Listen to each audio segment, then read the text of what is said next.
السلام عليكم ورحمة الله تعالى وبركاته. اللهم صل وسلم وبارك على سيدنا محمد صلى الله عليه وسلم. الإنسان الزهري وعلاقته بالأطفال الصغار والحيوانات. أولا دائما نقول العلم الغيب عند الله سبحانه وتعالى. الإشارة فقط، ليس كل زوهري له علاقة بالأطفال الصغار وأيضا بالحيوانات، سواء القطط أو الكلاب أو غيرها، لأن الزوهريين مختلفين من حيث تصرفاتهم ومن حيث ظروفهم المعيشية وأيضا حتى من حيث الضغط النفسي. ليس كل من يحمل علامة أو لديه إشارة فهو زوهري قوي، لأن هناك من يعانون في صمت ودائما تراه متبسم. مسألة تعلق هذا الإنسان بالكائنات الحية، فهذا الطبع ليس للكل، فهذا الشخص يهتم بكثرة بالحيوانات خاصة القطط والكلاب، وأيضا له اهتمام بالأطفال الصغار، إنه دائما يلعب معهم ويصل إلى درجة أو نقول ينزل إلى أدنى مستوى ومستواهم ويصبح كالطفل الصغير. فهذه تبقى صفة من صفات الروح، لأنها تتعامل وتعرف كيف توجه هذا الإنسان إلى الخير. أما بالنسبة للزوهريين حسب علامتهم أو درجاتهم أو قوتهم، فأقول ليس الكل يهتم بهذه الكائنات. هناك من لا يحب القطط بتاتا ولا يحب الكلاب، فهذا الخوف يؤثر عليك وتصبح طاقتك ضعيفة جدا. الخوف يؤثر. وأيضا إضافة أخرى، أن الكائنات الحية تتعلق بهذا الإنسان وتربط علاقتها به، فتضع ما يسمى صلة تواصل غير مرئية. فعندما تراه أو تحس به أو تسمع صوته، فهي نوعا ما كما نقول أنها تبدي رأيها أو تعبر بصفات أو بتصرفات على حبها له. واحد النقطة بالنسبة للقطط أو بالنسبة للكلاب، هناك تصرفات تقوم بها تبين على أنها تحبك أو تكرهك أو أنها غاضبة إلى غير ذلك. هذا الإنسان سبحان الله العظيم، رغم أنه لم يدرس تصرفات القطط أو الكلاب من حيث الحركة، من حيث المشي، من حيث النظرات، فهو يتصرف معها إحساسيا ويراها بمجرد نظر إليها يحس هل هي غاضبة منه أو أنها متأثرة أو تحس بالجوع إلى غير ذلك. حتى بالنسبة للكلاب، هذا الإنسان عادة لا يتعلق بالكلاب كثيرا، فعندما يرى كلبا في الشارع ينظر إليه نظرة وكأن هذا الكلب إما أنه متأثر أو أنه وحيد فيلجأ إليه. فهذا الكلب تراه يقف في مكانه إلا القليل. أنا كان للتوضيح فقط، أنا ماشي أي زواري غادي يمشي عند شي كلب ولا شي قط راه غادي توقف له. كاين هناك فرق من ناحية التعامل ومن ناحية تقول الصفة الروحية. إذا نكمل. إضافة أخرى، أن القطط كما نقول تضع مكانها في هذا الإنسان.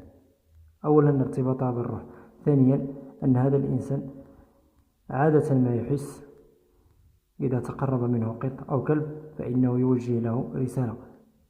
عندما تأتي رسالة لأنه يعيش وحيدا لا يقترب من الناس، دائما معزول، وسبحان الله ترى من هذه الكائنات أنها تقترب منه بدون سبب وتتقرب منه، سواء كانت قطط صغيرة أو قطط كبيرة أو حتى من جهة الكلاب. فعادة هذا الإنسان قد يقال عنه أنه أحمق أو أنه مجنون أو أنه مريض نفساني، لكن هناك لغة بينه وبين القطط. هذه اللغة ليس بلغة الكلام، إنما بلغة الإحساس ولغة النظر.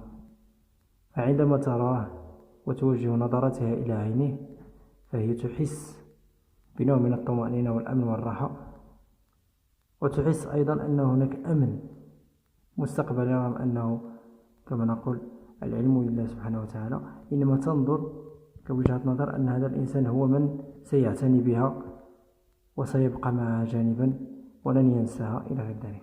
وفعلا ما نراه أن تجد هذا الإنسان يعيش في مكان بعيد، وهذا القط وجده في مكان ويذهب إلى مكان أين يعيش، وبعده يرجع كل يوم إلى ذلك المكان الذي توجد فيه تلك القطة أو ذلك الكلب.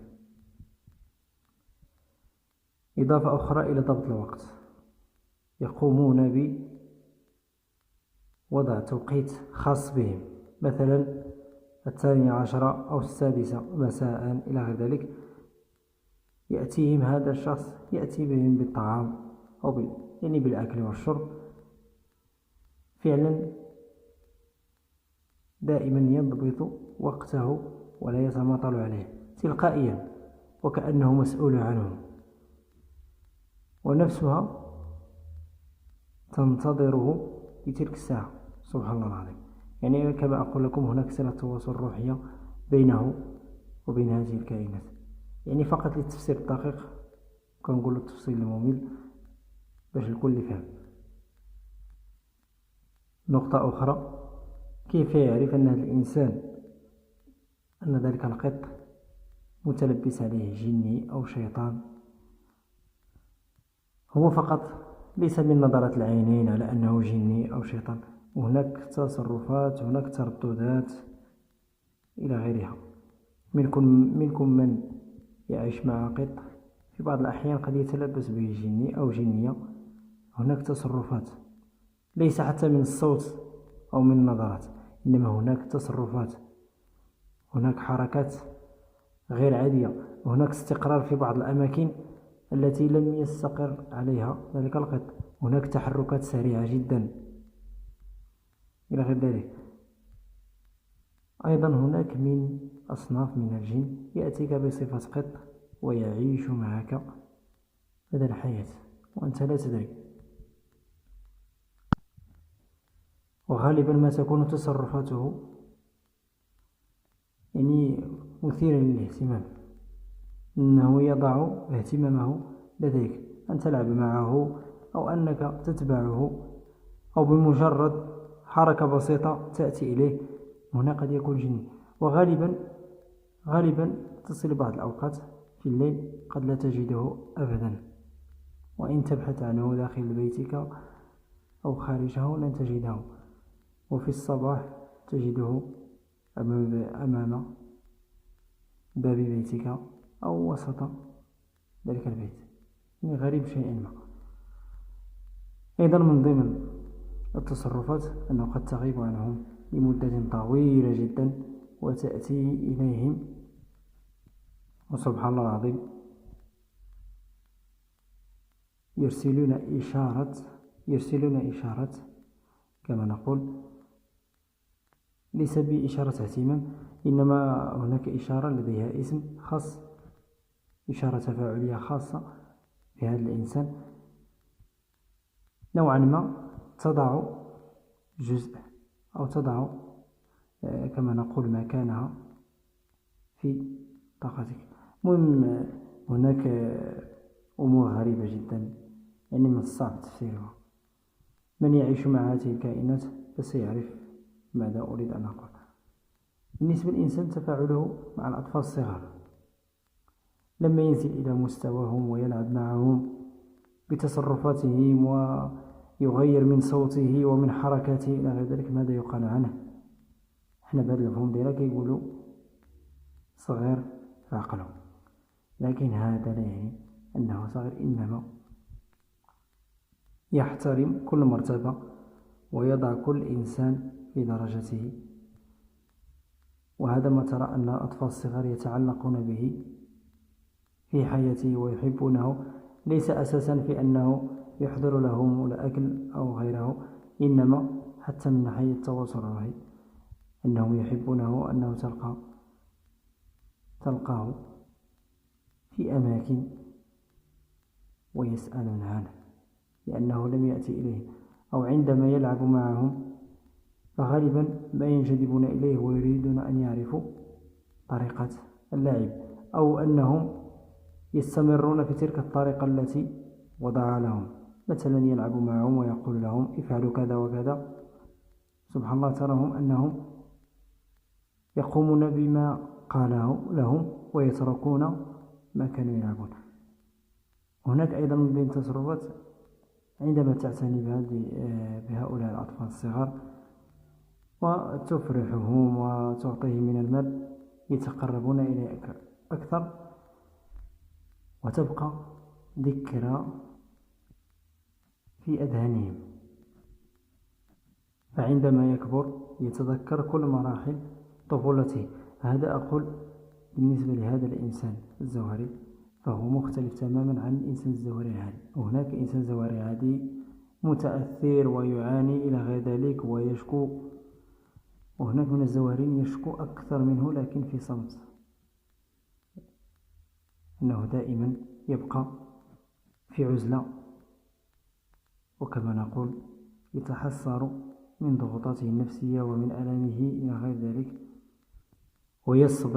ويصبر وعند لقائك به يتبسم إليك وكأنه لا يوجد شيء، ويخفي أحاسيسه التي تضر ويبدي بأحاسيسه الأخرى لكي يضع لك صورته أمامك أنه في وضع صحي جيد وأنه في حال جيدة. لكن إذا تعمقت معه في طرح الأسئلة واستقبال الأجوبة ستسمع أمور غريبة وقد لا يتقبلها العقل وقد لا تفهمها، وهذا ما جعل هذا الإنسان في هذه الحال أنه بعض الأحيان يدخل في غيبوبة. هذا هو الإشكال، كتوصل لواحد المرحلة كيدخل في غيبوبة، كيمشي لذاك العالم الآخر وكيعيش ظروف، كيعيش واحد الحال غريب مقارنة مع العالم ديالنا، لأنه من الصغر ديالو كي كنقولوا حنا رباوه من الصغر ديالو، يعني الجن تعلقوا به، يعني واخا هو إنسان بغى يعيش عادي ما عارفش تعلقوا به الجن وبقاو معاه. وهاد الجن هادو كيكونوا جن بطبيعة الحال مؤمنين، ما كيكون داك الجن الفاسق ولا الكافر. الجن تعلقوا به وكيحاولوا أنهم يعيشوا معهم في العالم ديالهم، لأنه كيعرفوا هناك حالة النوم لا حالة السهو، هي فاش كيكون واحد الاطلاع أو التواصل واحد اللحظة عاود كيرجع للعالم ديالو. يعني من الصعب أنه غادي يتواصل معهم بالطريقة ديالو في الواقع ديالو. يعني هناك أمور غريبة جدا. يعني حاولت فصلت لكم وعطيتكم غير تدقيق بسيط جدا غير باش الكل اللي فهم، وتكلمنا عادي جدا باش حتى الكل توصلوا الرسالة وغادي يعرف أن هذا الإنسان مادام أنه تعلق بالقطط أو لا تعلق بالكلاب أو لا بالأطفال الصغار إلى غير ذلك، ما يحاولش أنه يطيح من القيمة ديالو ودائما يبقى ينظر للأشخاص. صافي أن هذاك الإنسان مهتم بالنفس ديالو، أن هذاك الإنسان عنده سيارة، أنه كذا أنه كذا، وأنا حاضي غير القطط، أنا كنشوف غير القطط والكلاب وكذا. لا، هناك استجابة للطاقة، أنك تأخذ واحد الطاقة ذاك الإنسان لا يعرف لا طاقة ولا شيء، أنت راك كتكسب واحد الطاقة منهم إيجابية، واحد الطاقة إيجابية من القطط ومن الكلاب. هنا كنقول القطط كيكون أكثر، وحتى الأطفال الصغار كتنجذب ليهم وكأنك ترجع إلى الماضي الذي فات. السلام عليكم ورحمة الله تعالى وبركاته.